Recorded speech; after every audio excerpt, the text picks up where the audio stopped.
Hello student आज हम लोग एनसीईआरटी चैप्टर 1 के न्यूमेरिकल पार्ट 2 में डिस्कस करेंगे क्वेश्चन नंबर 1.6। क्वेश्चन नंबर 1.6 में क्या कहता है स्टूडेंट, देखिए ध्यान से। कहता है कि हमारे पास 4 चार्ज है QA, QB, QC, QD। ये 4 चार्जेस ABCD के कॉर्नर पर प्लेस्ड है। ये A हुआ, सपोज ये B, ये C और ये D इसके कॉर्नर पर प्लेस्ड है। ये एक स्क्वायर है जिसका साइड 10 सेंटीमीटर है। इसका साइड क्या है? 10 सेंटीमीटर। यहाँ पर जो चार्ज है वो 2 माइक्रोकूलम,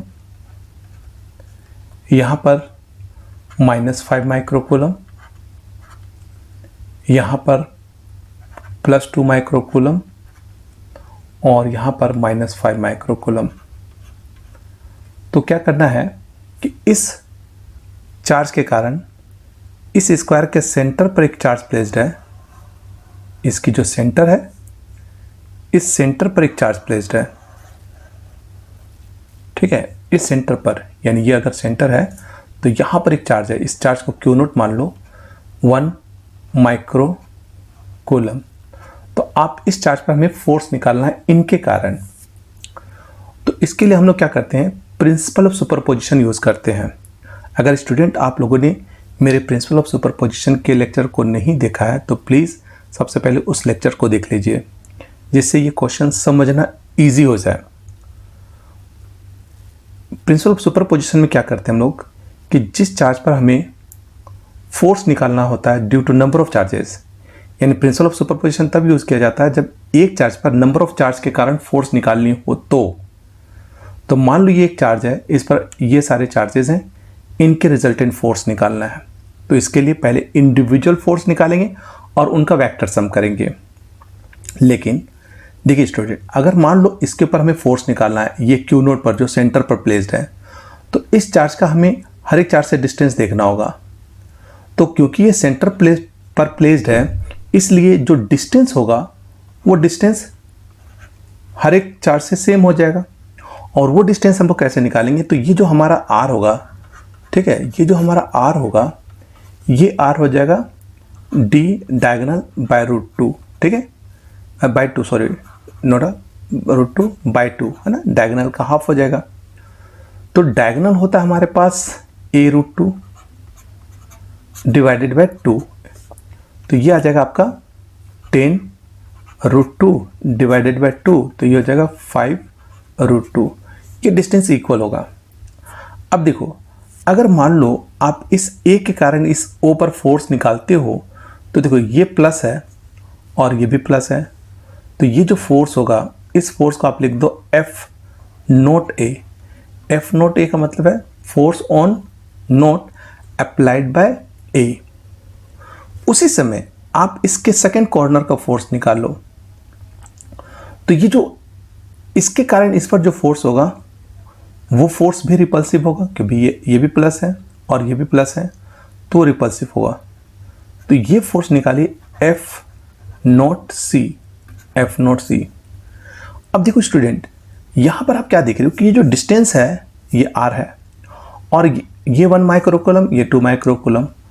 तो इन दोनों के बीच में जो फोर्स होगा, यानी A जो इस पर फोर्स अप्लाई करेगा और जो C वाला चार्ज इसके ऊपर फोर्स अप्लाई करेगा, ये दोनों चार्ज इक्वल हो जाएंगे और एज ए डायरेक्शन अपोजिट होंगे, यानी दोनों की वैल्यू इक्वल एंड अपोजिट हो जाएगी। तो आप ये भी कह सकते हो कि हम बिना कैलकुलेशन के दिखा सकते हैं कि जो ये FOA है ये -FOC के इक्वल हो जाएगा। ठीक है, तो इसलिए इनका जो रिजल्ट हो जाएगा वो 0 हो जाएगा, यानी दे कैंसिल। तो ये कैंसिल कर देंगे। वैसे ही आप O पर B का भी फोर्स निकालो, यानी O पर B का फोर्स। ठीक है, इस O पर अगर B फोर्स लगाएगा तो देखिए ये माइनस में है और ये प्लस में है, तो माइनस प्लस को अट्रैक्ट करता है। तो ये जो फोर्स इसके ऊपर अप्लाई होगा, इसको आप लिख दो FOB। तो ये जो फोर्स होगा वो अट्रैक्टिव हो जाएगा। वैसे ही O पर जो D फोर्स अप्लाई करेगा ये भी माइनस है और ये प्लस है, तो ये भी अट्रैक्टिव हो जाएगा, तो ये हो जाएगा FOD। तो ये जो FOB और FOD होगा, सॉरी FOD, ये भी फोर्स क्या हो जाएगा, इक्वल एंड अपोजिट हो जाएगा, तो ये दे कैंसिल, ठीक है, ये भी क्या करेंगे, कैंसिल कर देंगे, तो cancel. So the resultant force क्या होगा, सो रिजल्टेंट जो फोर्स हुआ, resultant force will be zero, यानी जो रिजल्टेंट फोर्स हो जाएगा उस Q नोट पर वो जीरो हो जाएगा, will be zero. That's a very simple. तो ये आपका आंसर हो जाएगा। क्लियर? अब देखते हैं नेक्स्ट क्वेश्चन। अब हम लोग देखते हैं क्वेश्चन नंबर 1.8। ठीक है, अब देखिए स्टूडेंट 1.8 में क्या कहता है कि हमारे पास दो चार्ज हैं, एक है A और एक है B। A का जो चार्ज है वो +3 माइक्रोकूलम और B का जो चार्ज है वो -3 माइक्रोकूलम। इसका कितना चार्ज है, +3, और इसका चार्ज है -3 माइक्रोकूलम। और ये दोनों चार्ज एक दूसरे से 20 सेंटीमीटर अपार्ट है इन वैक्यूम। ठीक है, तो हमें क्या बताना है कि जो इलेक्ट्रिक फील्ड होगा उसके मिड पॉइंट पर कितना होगा, पॉइंट नंबर 1। और पॉइंट नंबर 2 क्या होगा कि अगर हम उस मिड पॉइंट पर एक नेगेटिव चार्ज रख दे जिसकी वैल्यू इतनी है, तो फिर उस चार्ज पर कितना फोर्स अप्लाई करेंगे, कितना फोर्स अप्लाई होगा। तो देखिए अगर हम इसका डायग्राम देखते हैं तो डायग्राम कुछ इस तरह से होगा कि एक है +3 माइक्रोकूलम। ठीक है, ये हो गया QA, और दूसरा है QB जिसकी वैल्यू दे रखा -3 माइक्रोकूलम। इतना माइक्रोकूलम, ये A हुआ और ये B हुआ, और ये सेंटर पॉइंट यानी मिड पॉइंट है। ठीक है, जहाँ पर हमें इलेक्ट्रिक फील्ड बताना है। अब अगर यहाँ से लेकर के यहाँ तक का डिस्टेंस 20 है तो ऑब्वियस है ये 10 सेंटीमीटर हो जाएगा और ये भी 10 सेंटीमीटर हो जाएगा। ठीक है, अब हमें यहाँ पर रिजल्टेंट फील्ड निकालना है। तो अगर देखो, अगर हम इस चार्ज के कारण इस पॉइंट पर फील्ड निकालेंगे तो आपको पता है कि जिस पॉइंट पर फील्ड निकाला जाता है वहाँ पर हम लोग यूनिट पॉजिटिव चार्ज रखते हैं। कौन सा चार्ज रखते हैं, यूनिट पॉजिटिव चार्ज। माइंड में रखिएगा कि जिस भी पॉइंट पर हम इलेक्ट्रिक फील्ड निकालते हैं वहाँ पर हमेशा एक यूनिट पॉजिटिव चार्ज रखते हैं। तो यहाँ पर हम लोगों ने एक यूनिट पॉजिटिव चार्ज रखा। तो अगर आप इसके कारण यहाँ पर इलेक्ट्रिक फील्ड निकालोगे तो इलेक्ट्रिक फील्ड जो होगा वो रिपल्सिव हो जाएगा, है ना। देखिए ये जो इलेक्ट्रिक फील्ड होगा यहाँ पर वो रिपल्सिव हो जाएगा। क्यों रिपल्सिव होगा, तो ये प्लस है और ये भी प्लस है, तो plus plus repel to each other, तो यानी रिपल्सिव हो जाएगा। लेकिन जब आप B के कारण यहाँ पर फील्ड निकाल रहे हो इस पर, तो यहाँ तो यूनिट पॉजिटिव चार्ज होगा और B है नेगेटिव। तो इससे क्या होगा कि जो B के कारण फील्ड होगा वो भी उसी डायरेक्शन में हो जाएगा, यानी E जो B होगा EB वो भी सेम डायरेक्शन में होगा। तो इससे क्या होगा कि दोनों अट्रैक्ट हो जाएंगे, दोनों अट्रैक्ट, यानी दोनों की डायरेक्शन सेम है। तो डायरेक्शन सेम होने का मतलब है कि जो रिजल्टेंट फील्ड होगा, जो हमारा रिजल्टेंट फील्ड होगा E, ठीक है, वो E क्या होगा, EA और EB दोनों का सम हो जाएगा। एक ही डायरेक्शन में है दोनों, है ना, दोनों एक ही डायरेक्शन में, लेकिन साथ में दोनों इक्वल भी है। तो हम इसको लिख सकते हैं 2EA। इक्वल क्यों है, देखिए क्योंकि जिस पॉइंट पर फील्ड निकाला उस पॉइंट का जो चार्ज है उससे डिस्टेंस सेम है और दोनों चार्ज की वैल्यू भी सेम है, इसलिए ये दोनों इक्वल होंगे। तो इसलिए हम लोगों ने क्या किया, EA + EA 2EA हो जाएगा। अब EA की वैल्यू रख दो, तो यहाँ पर हो जाएगा 2 × ये फॉर्मूला होता है KQ/R²। तो 2 यहाँ पर 2 × K का वैल्यू 9 × 10⁻9, Q का वैल्यू आपके पास है 3 माइक्रोकूलम, तो 3 × 10⁻⁻6 और डिवाइडेड बाय R²। तो R है 10 सेंटीमीटर यानी 0.1 का स्क्वायर। अगर आप इसको सॉल्व करोगे तो देखिए स्टूडेंट, ये जो रिजल्ट आएगा वो आ जाएगा आपका 5.4। अगर आप इसको सॉल्व करते हैं तो ये रिजल्ट आएगा 5.4 × 10⁻⁻, तो ये आ जाएगा 10⁻⁶ Nm/कूलम। और अगर आप इसकी डायरेक्शन देखोगे तो आप ये कह सकते हो अलोंग OB, है ना, क्योंकि दोनों फील्ड बी की ओर है तो अलोंग ओ बी हो जाएगा।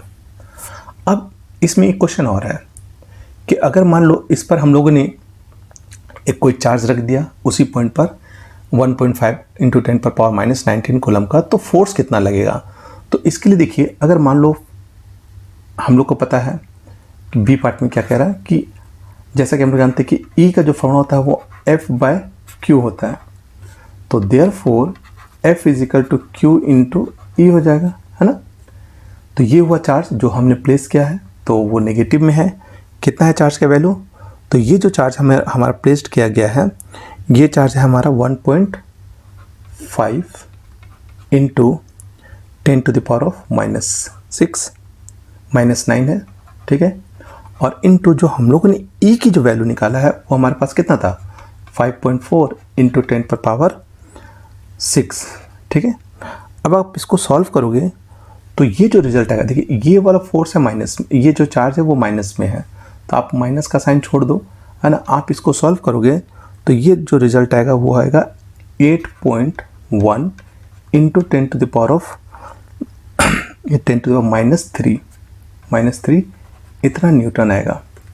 लेकिन इस फोर्स की जो डायरेक्शन होगी वो क्या होगी, तो क्योंकि हमने वहाँ पर नेगेटिव रखा हुआ है तो इस फोर्स की जो डायरेक्शन होगी, है ना, अगर आप डायरेक्शन निकालना चाहो तो जो डायरेक्शन होगा, देखिए चार्ज नेगेटिव है ना। अगर हमारा जो चार्ज है वो क्या देख रहे हो कि वो नेगेटिव है, अगर हमारा चार्ज जो नेगेटिव है ना, यहाँ पर जो चार्ज हमने रखा है वो नेगेटिव चार्ज है, और जो हमारा फील्ड है उसकी डायरेक्शन ये है, ठीक है, इस ओर है, और चार्ज है नेगेटिव, ठीक है। तो इससे क्या होगा कि जो इस पर जो फोर्स अप्लाई होगा वो रिपल्सिव लगेगा, है ना, क्योंकि ये जो फील्ड है वो नेगेटिव, पॉजिटिव से नेगेटिव है और हमने नेगेटिव रखा है, तो नेगेटिव रिपेल करेंगे, तो जो फोर्स होगी वो डायरेक्शन B to A होगी, तो डायरेक्शन होगा B to A, ठीक है, B to A, क्योंकि ये ऑलरेडी अगर हम लोग फील्ड को देखें तो वो नेगेटिव के साइड है और ये भी नेगेटिव है, तो रिपेल करेंगे, तो इसलिए B to A हो जाएगा, ठीक है। तो direction of the field will be B to A, ठीक है, या अलोंग BA भी आप लिख सकते हो इसको। ओके स्टूडेंट, क्लियर हो गया आपको, ठीक है। नाउ नेक्स्ट क्वेश्चन देखिए। नेक्स्ट क्वेश्चन स्टूडेंट क्या है कि एक सिस्टम है जिसके 2 चार्ज हैं, ये एक प्लस में और एक माइनस में है, और इनका जो लोकेशन है वो 0 0 -15 और दूसरा है 0 0 +15। तो हमें क्या बताना है, what are the total charge and electric dipole moment क्या है। तो अगर आप देखो तो ये हो गया आपके पास 3 एक्सिस, ये हो गया x, ये हो गया y और ये हो गया हमारा z, ये हो गया z। तो जो हमारा जो चार्ज है देखिए वो है एक, इसको डॉट से आगे ले जाओ, ये नेगेटिव z हो गया, है ना, x y z हो गया पॉजिटिव में और ये हो गया नेगेटिव z, ठीक है, नेगेटिव z। तो जो हमारा चार्ज है वो एक चार्ज यहाँ पर है, ठीक है, पहला जो चार्ज है वो प्लस वाला जो है वो माइनस, यानी 0 0 माइनस, यानी यहाँ पर है, नोट कि एक चार्ज यहाँ पर है, ठीक है, ये है QA, है ना, यहाँ पर A पर है, और दूसरा है ये A पर है, ये A पॉइंट मान लीजिए, और दूसरा B पॉइंट मान लो, ये B पॉइंट है ना, तो इसका दिया हुआ 0 0 +15 है ना, तो ये एक यहाँ पर है B पर, ठीक है, तो ये QA हो गया और यहाँ पर है QB। तो आप देख रहे हो कि जो डिस्टेंस है ये भी 15 है ना, ये माइनस में 15 है और ये प्लस में 15 है, ठीक है। तो एक माइनस में एक प्लस में, यानी यहाँ से यहाँ तक का डिस्टेंस और यहाँ से लेकर के O से लेकर B तक का जो डिस्टेंस है इक्वल है, इसका मतलब ये डायपोल है। तो जब आप टोटल चार्ज की बात करोगे डायपोल का, है ना, तो टोटल चार्ज कितना हो जाएगा बताइए।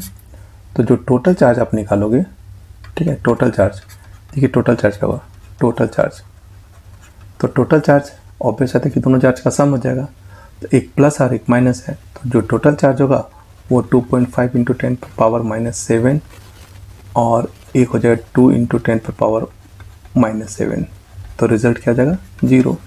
तो ये जो चार्ज होगा टोटल चार्ज 0 होगा, लेकिन क्योंकि एक डायपोल है तो जो डायपोल मोमेंट होगा डायपोल मोमेंट है ना, डायपोल मोमेंट डीएम है ना, डायपोल मोमेंट। तो जो डायपोल मोमेंट है जिसका सिंबल पी होता है उसका होता है क्यू इंटू 2a। तो जो क्यू है वो आपको दिया हुआ है 2.5, यानी कोई भी एक चार्ज लेते हैं हम लोग 2.5 इंटू 10⁻⁻⁷, और जो 2a होगा वो total length of the dipole होगा, जो 15 + 15 यानी 30 सेंटीमीटर हो जाएगा, 0.3 मीटर। ठीक है, तो अब आप इसको सॉल्व करोगे तो ये आपके पास आ जाएगा लगभग 0. अगर हम इसको ऐसे मल्टीप्लाई कर दें तो ये हो जाएगा 0.75 इंटू 10⁻⁻⁷। तो आप इसको ऐसे भी लिख सकते हैं 7.5 इंटू 10⁻⁻8 कूलम मीटर। तो ये हो जाएगा हमारा डायपोल मोमेंट। तो इस तरह से हमारा ये फोर्स हो जाए, ये डायपोल मोमेंट हो जाएंगे। ठीक है, तो आई होप समझ में आ गए होंगे आपको। अब ये नेक्स्ट क्वेश्चन देखते हैं, क्वेश्चन नंबर 10, 1.10। ये देखिए क्वेश्चन क्या कहता है स्टूडेंट, ये कहता है कि एक इलेक्ट्रिक डायपोल है जिसका डायपोल मोमेंट दिया हुआ है, ये है डायपोल मोमेंट। तो डायपोल मोमेंट का सिंबल P होता है, तो P की वैल्यू है 4 into 10⁻⁹ coulomb metre, is aligned at angle 30 degree with the direction of uniform electric field, यानी थीटा की वैल्यू दे रखा है 30 डिग्री। ठीक है, with the uniform electric field जिसकी वैल्यू दे रखा है E is equal to 5 into 10⁻⁴ newton per coulomb. तो हमें कैलकुलेट करना है टॉर्क। तो आप जानते हो कि जो टॉर्क का फॉर्मूला होता है, torque is equal to P into E into sine theta होता है। तो आप यहाँ पर P की वैल्यू रख दो, तो P की वैल्यू 4 इंटू 10⁻⁻⁹ इंटू E की वैल्यू आपके पास है 5 इंटू 10⁻+4 इंटू साइन थीटा यानी साइन 30 डिग्री, और साइन 30 डिग्री की वैल्यू आपको पता होगा स्टूडेंट 1/2 होता है। तो आप इसको सॉल्व कर दीजिए, है ना, 2 × 2 = 4, 5 × 2 = 10 यानी 10⁻⁻⁴ न्यूटन मीटर होगा। तो ये आपका आ जाएगा टॉर्क की वैल्यू। क्लियर है, तो ये आपका आंसर हुआ। तो इस तरह से हम लोगों ने देखा क्वेश्चन नंबर 6, 7, 8, 9 एंड 10। तो ये था हमारा पार्ट 2 के न्यूमेरिकल, है ना, न्यूमेरिकल पार्ट 2। तो आई होप आपको ये एनसीईआरटी के न्यूमेरिकल अच्छी तरह से समझ में आ गए होंगे। तो मिलते हैं नेक्स्ट क्लास में। Thank you.